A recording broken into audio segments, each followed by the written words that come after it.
Hi, I'm Tom Burgess, and you're listening to The Real Agenda, the podcast for political change. Now, today we're talking about something that is rarely fundamental to society and the way we live our lives, and that's human rights. I've always thought that the Universal Declaration of Human Rights adopted by the United Nations in 1948 was the basis for good government, and I quote it several times in my 2016 book, From Here to Prosperity. And also last year we were fortunate enough to be in Winnipeg, Canada, and visited the Human Rights Museum, which is indeed very impressive, but very depressing when it shows the abuses of human rights and the literally inhumane way we treat other humans.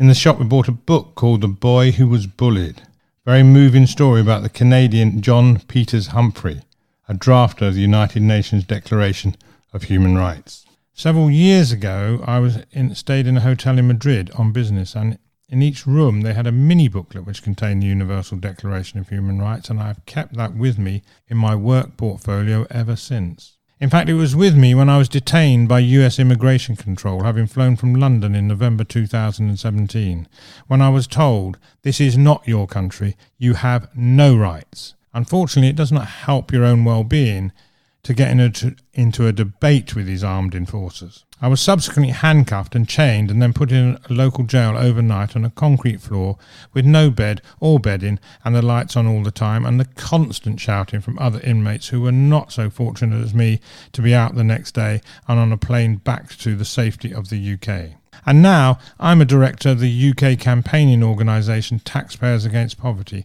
whose vision is encapsulated in Article 25 of the Universal Declaration, and that states everyone has the right to a standard of living adequate for the health and well-being of himself and his family, including food, clothing, housing and medical care and necessary social services, and the right to security in the event of unemployment, sickness, disability, widowhood, old age, or lack of livelihood in circumstances beyond their control.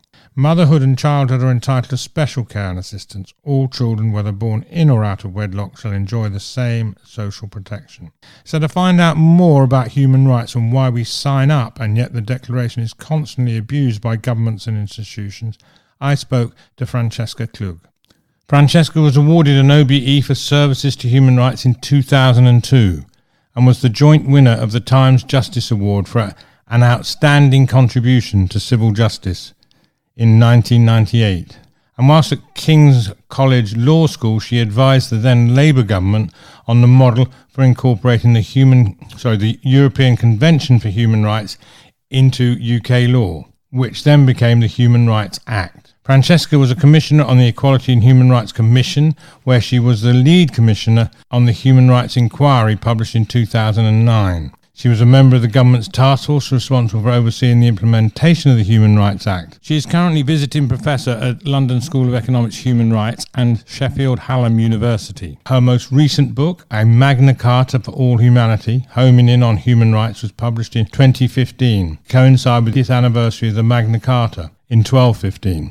And coincidentally, and also intentionally, the office phone number of The Real Agenda ends in 1215. So I started by asking Francesca why we need a Declaration of Human Rights. Well, I think the one word you missed out there is the Universal Declaration of Human Rights, which was a moment in time in 1948 when it was adopted by the United Nations. Because we all know there's been some iconic documents before then, like the Magna Carta, 800 years ago now, of course, American and French iconic Bills of Rights. But 1948, of course, was a particular moment in time. If you like, they were living through a moment like we are.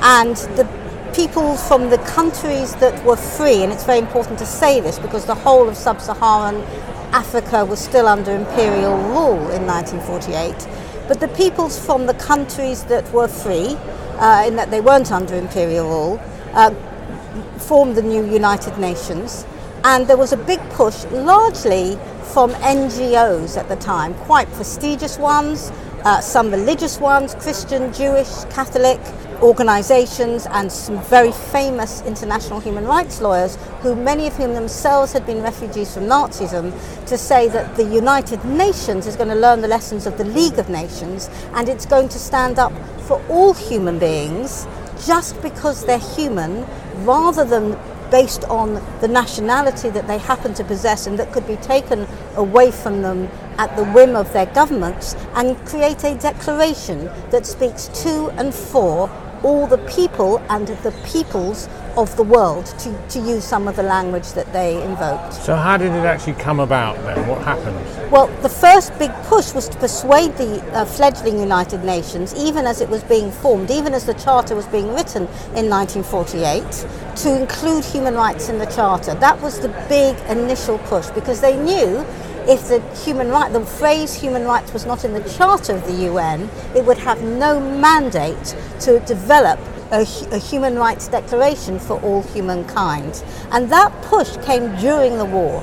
There was a push from the UK, there was a push from various countries in Latin America, from America itself, from different parts of the world, saying, what are we fighting for? Those who were on the side of the Allies, either directly or in their hearts and souls, were saying, well, what is this war all about? This is a moment to think about, why have we got to this point where humanity is on the edge of destroying itself, let alone all the extraordinary scientific type atrocities that had happened during the war that we'd not really seen their kind before. And they said, if there's a United Nations, it can't just be about nations. It has to be about and for human beings, and every human being everywhere.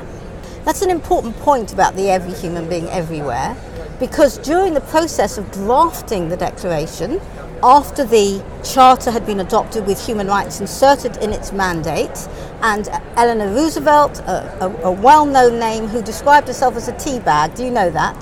No, I didn't know that. She was an eccentric, powerful and an amazing character in her own right, though a lot of people think of her as the wife of the wartime US president. But she said, women are like a tea bag. You only know how strong we are when we get into hot water.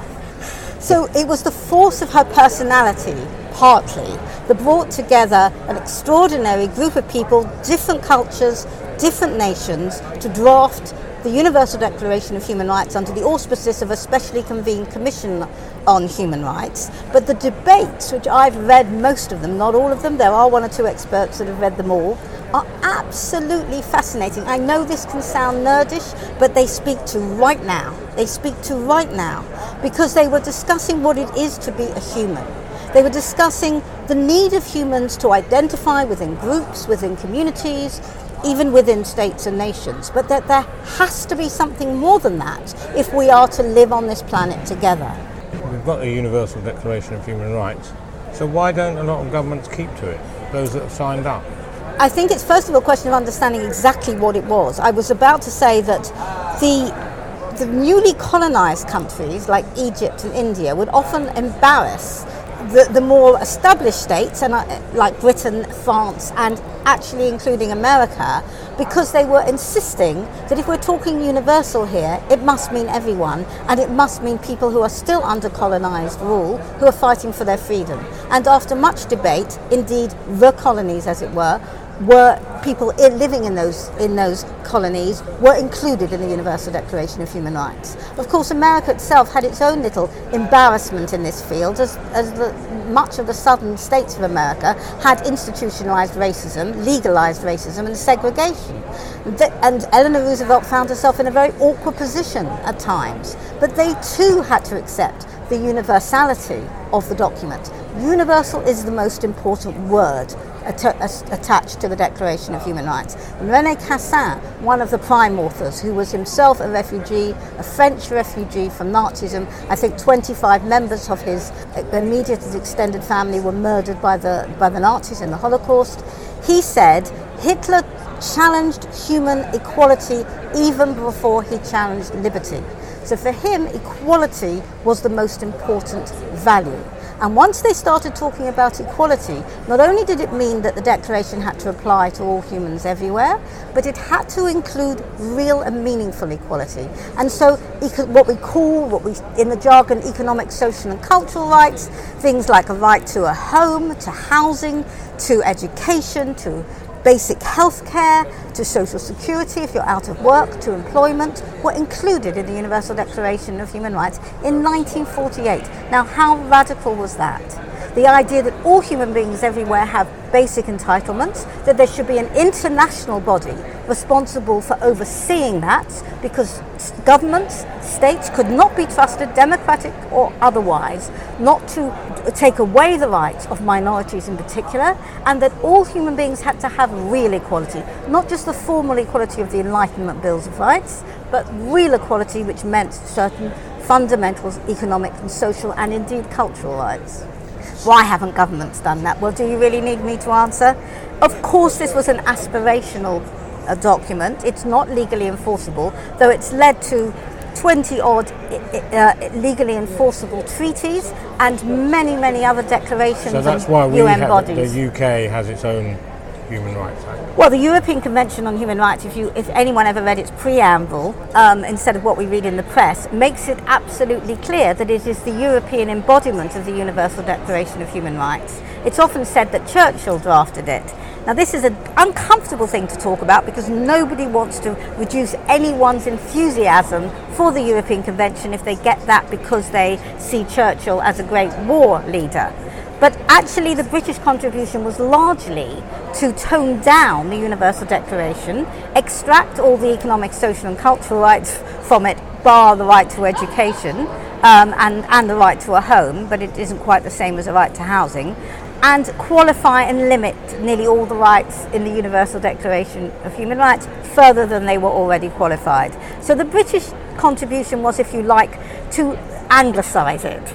However, no one should deny, again, the force of personality of Churchill behind the Council of Europe and indeed appointing British representatives to draft the European Convention, notably Maxwell Fyfe, who'd been a prosecutor at the Nuremberg trials. He was behind the idea of a European ideal of human rights, which drew indeed from the Universal Declaration. There's the Universal Declaration, then there's the European, but that's still not law in each country. Each country then has to adopt that.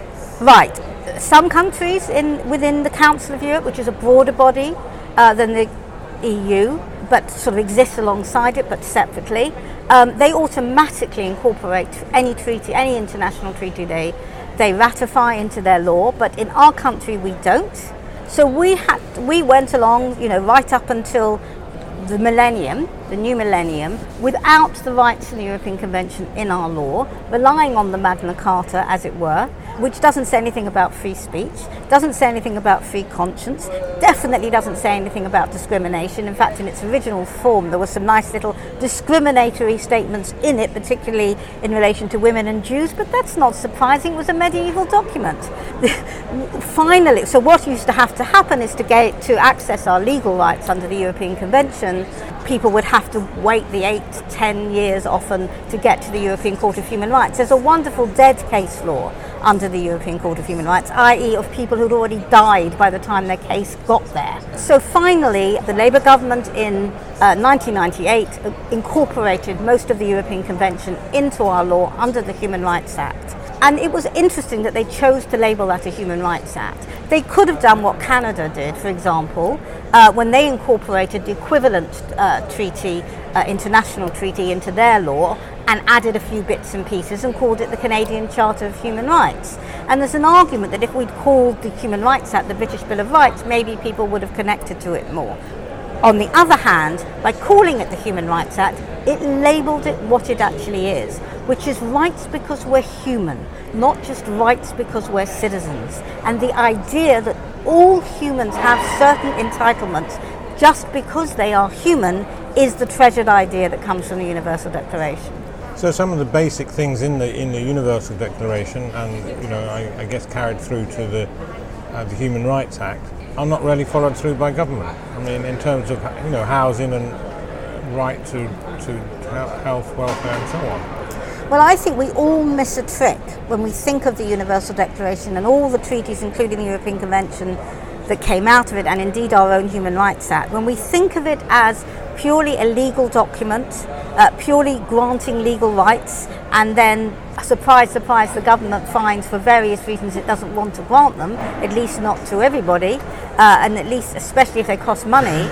If we look at it purely through that prism, I think we've lost some of the spirit behind the Universal Declaration. René Cassin, who I mentioned earlier, he described the Universal Declaration of Human Rights as a cry of humanity, a protest against all that humanity has put itself through, and a determination to learn from those tragedies and atrocities and to ensure that humanity moved forward. Now, the role of something like a Human Rights Act is to inspire and encourage and educate people, not just to stand up for their own rights, but to aspire for a better society in the country they live in. And there is little doubt that the contention that has greeted the Human Rights Act is precisely because it's partly played that role. It's led to a debate, a discussion about who we are, what we stand for. Some people see that as something to regret, but I see positivity in that. That is, and it is absolutely that radical edge of human rights that can sometimes be lost when we perceive it as a legal document, particularly when we forget the word human and just call it a document of legal rights, when the purpose of it was to understand what human beings need in order to live a good life in a good society in harmony with each other. That's what's behind it. So it's bound to lead to contention and debate if it's worth its salt, in my view. But it seems to me, having read through the Universal Declaration, that it really is a basis for good government. And if government knows what it needs to do, it's all in there. What would you think? I completely agree, but it requires human beings to fight for it, for that to happen, is my point. And it was always thus. It was always intended to be. It was described by Eleanor Roosevelt as a moral document, the first moral document for the human community.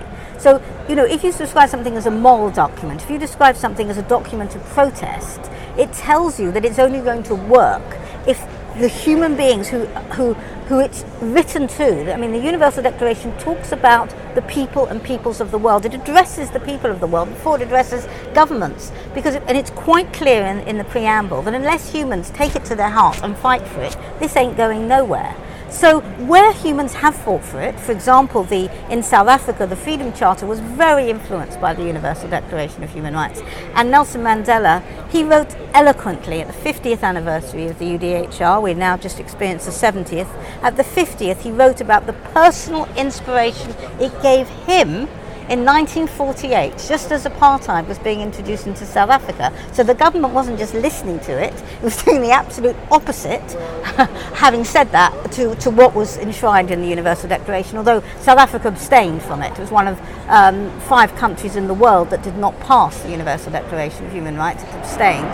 But he was saying it gave him hope, because he thought, yes, other people are in this fight with me, and I'm going to fight for these rights and for these aspirations. Just tell us about the angle and approach you took in your book on this issue. I wrote the book to coincide with the 800th anniversary of the Magna Carta, which is why it's called a Magna Carta for all humanity. Now that is to paraphrase what Eleanor Roosevelt said when the Universal Declaration was adopted in 1948. She described it as a Magna Carta for all humankind everywhere. Her point being that the Magna Carta was for a very particular group of people, all of whom had to be citizens. It wasn't even for serfs under the medieval system here, but this was for everyone. But it took its inspiration from the idea of freedom and peers, the word that is used, equality in other words, within the Magna Carta.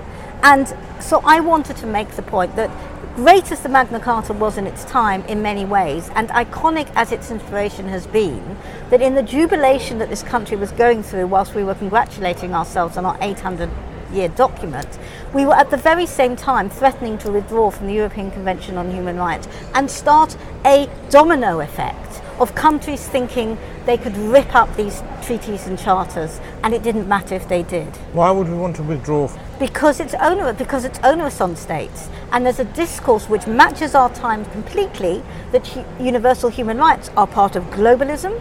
They are a globalist mentality, and they create vassal states by providing limits on national sovereignty. We were actually at the front of this discourse long before it was energized by events like Brexit and the election of Donald Trump.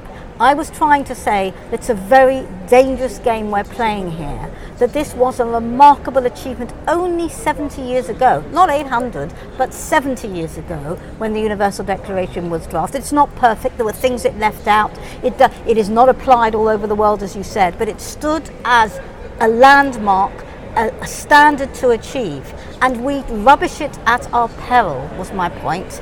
And what I do here is go through many of the debates that led to the Universal Declaration and try and show what they were trying to do, which was to create an ethical document and an inspirational document that speaks for now, more than they couldn't undo what they'd just been through.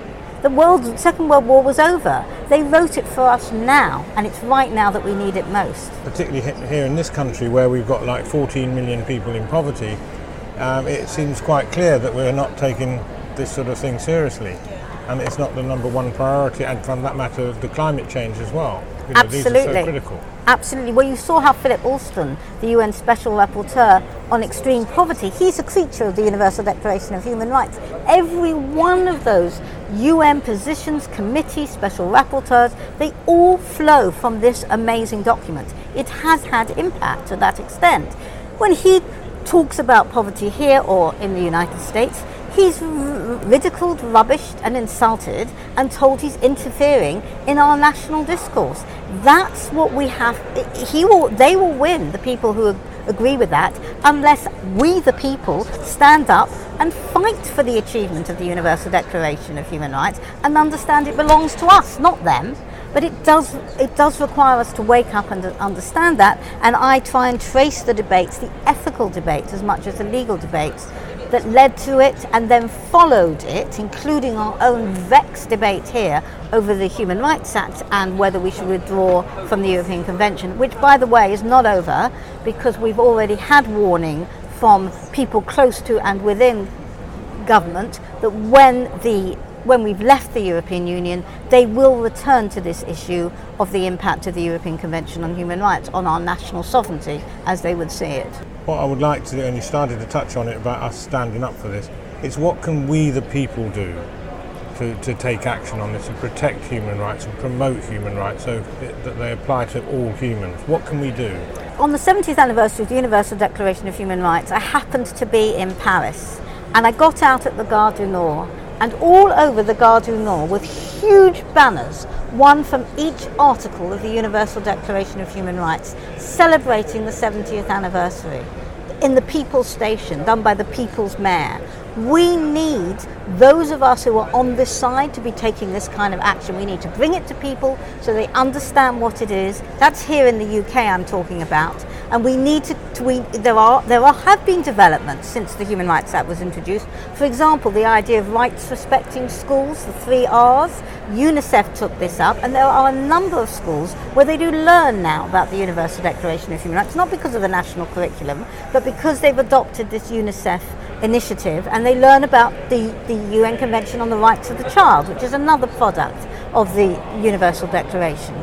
But we also just have to demand, of course, the rights within the Declaration, but in a way that respects humanity, because there is a radical progressive version of these rights that hasn't always respected humanity. And what I mean is that rides roughshods sometimes over the rights of individuals and minority communities. And of course, that gave some of the radical progressive means of achieving these rights, for example, to the experiment of the Soviet Union. We could go on giving other examples. It gave the search for these rights a bad name in certain quarters. Now, there's a revival of that radicalism, which is a wonderful thing, many people might think.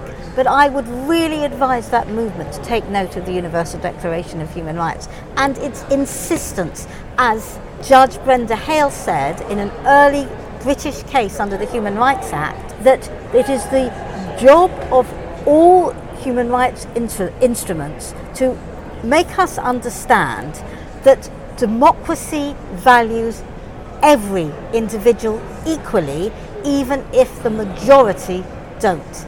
And that's what I mean, and I think she meant, by a human rights democracy as opposed to a populist-driven democracy. And that's the competition of different versions of democracy that we're witnessing right now here in the UK and of course in the United States and all over parts of Europe. Thanks very much, Francesca. That's very good, and let's hope we listen to what that needs to be done and people act on it. Thank you. Thanks for talking to me about it. Thank you, Francesca. That was most enlightening, and it's just so important. For those listening, the respect of all humans is so essential for a civilized society and the well-being for all. The inequalities and the severe hardships suffered by so many is because we do not put human rights for all humans first. So what do you think? Contact us at info@realagenda.org or via our website realagenda.org. We'd love to hear your views, and we hope we have helped to inform, involve and inspire you into action. Coming soon on the Real Agenda, we're looking at our outdated voting system and talking to the team at Make Votes Matter. Plus, of course, our weekly studio show, The Weekly Wake Up, which sets the alarm on what is really happening in our country and what we can do about it. A special thanks to our sponsors, the Reverse Media Group, one of the fastest growing search and media companies. Find out why at Reverse Media Group. One thing is certain, people want to see change to a more compassionate and just society, as well as more courageous politicians to prepare to do the right thing for people over party. It is urgent and it's up to us to make it happen. That's the Real Agenda. I'm Tom Burgess. Thank you for listening, and I look forward to talking to you again soon.